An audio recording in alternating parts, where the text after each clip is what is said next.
Hi guys, welcome back. Today I'm talking about my TBR list for the remainder of March and hopefully April too.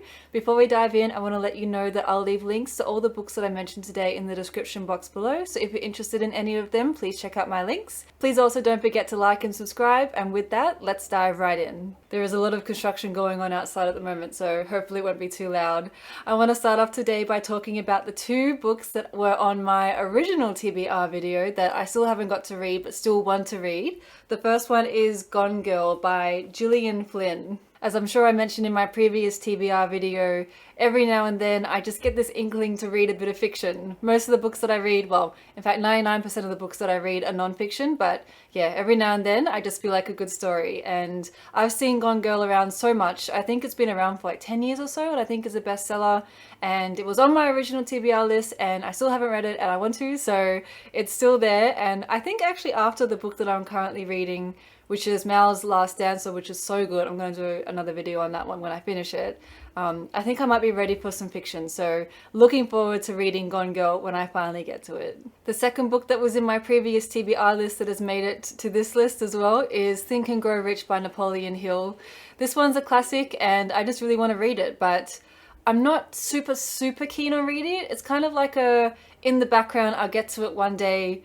I'm interested in it, but not so interested that I'm keen to read it right now kind of book. So I will read it, but I currently have a lot of other books that I want to read more at the moment. So it may keep getting pushed down the list as more and more books come through that I'm really keen on reading. I'll have to see how long it stays on my TBR list for, but hopefully it won't be too much longer. I'll get to it soon. The next book is Every Cripple a Superhero by Christoph Keller.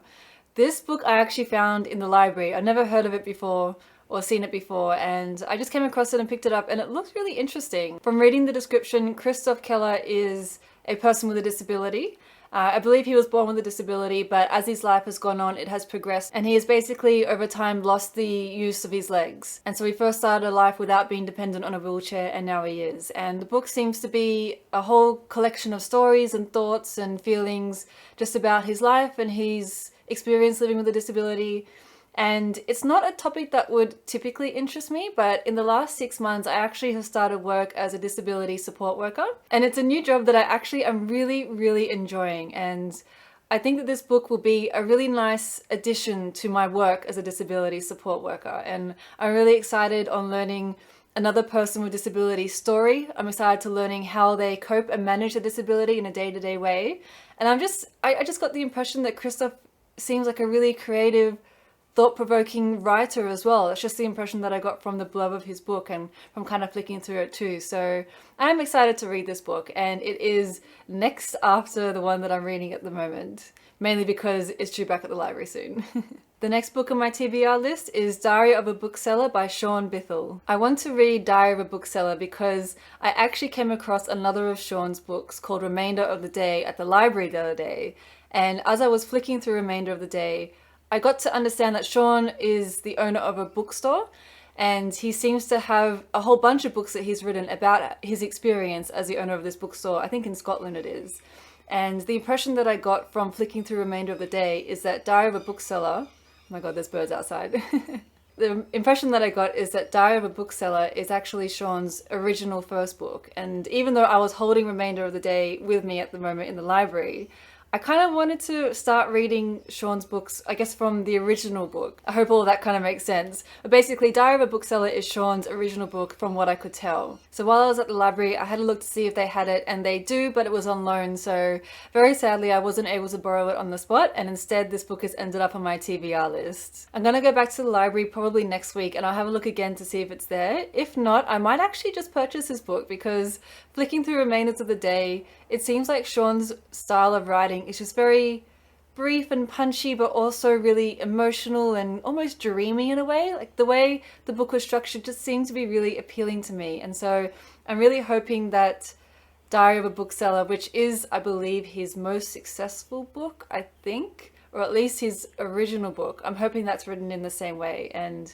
will give me the same impression of just like this whimsical, wonderful story of a man who owns a bookstore. And if I enjoy his original book so much, I'll probably also borrow or read Remainder of the Day, but I do, like I mentioned, want to read the original book first. The next book on my TBR list is Dear Psychosis by Sarah Martin. I believe this is a newly released book, and I heard about it yesterday only because it was actually written by a friend of a friend's daughter. So even though I don't know Sarah personally, I almost feel like this book is kind of part of my larger community, and that's something that really attracts me to it. And it's also about mental health and basically Sarah's experience living with psychosis. And I think that's a topic that's really interesting to me. I know that mental health is quite a hot topic at the moment, and as it should be, and I'm excited to hear Sarah's own story on her personal experience dealing with mental illness. This book isn't super high on my TBR list, but it is definitely one that I want to get to hopefully in the next month or so. And yeah, I just think it'd be a really interesting read. It probably won't be the most easiest thing to read about or the lightest, like, happy read in a way, but I think it will definitely be enlightening and definitely interesting, and I think I'll definitely learn something as well, which is a big reason why I read a lot of non-fiction books to begin with. All the Beauty in the World by Patrick Bringley is the last book on my TBR list at the moment. This book is really interesting to me. First of all, it's got really good reviews, and I do look at the reviews a lot when trying to decide what book to read. And it also seems to combine two of my favorite genres at the moment, which is autobiographies and art and culture and creativity. From reading the synopsis, it's basically about Patrick's life and experience being a guard at the Metropolitan Museum of Art in New York. And apparently Patrick was going through quite a difficult time in his life when he first got the job, and it's just about how being surrounded by art and beauty basically helped him through it, from what I can tell from the synopsis. So I think it'll be a really interesting book to read. I think it'll be really beautiful in its art and culture, and I think it'll also be a wonderful story of human emotion and courage and overcoming obstacles too. So that's my expectations for the book. Of course, I'll have to read it to find out exactly what happens. But yeah, I think it'll be a really nice combination of a personal growth story, but also art and beauty as well, which I love. That's it for my current TBR list. I don't like my TBRs to get too long and complicated. I like to keep on top of the books that I want to read so that my mind doesn't go too crazy. Thank you so much for watching. If you enjoyed this video, please don't forget to like and subscribe. As mentioned earlier as well, I've got links to all the books mentioned today in the description box below, so please check those out if you're interested. And thank you so much. I'll see you again next time. Bye bye.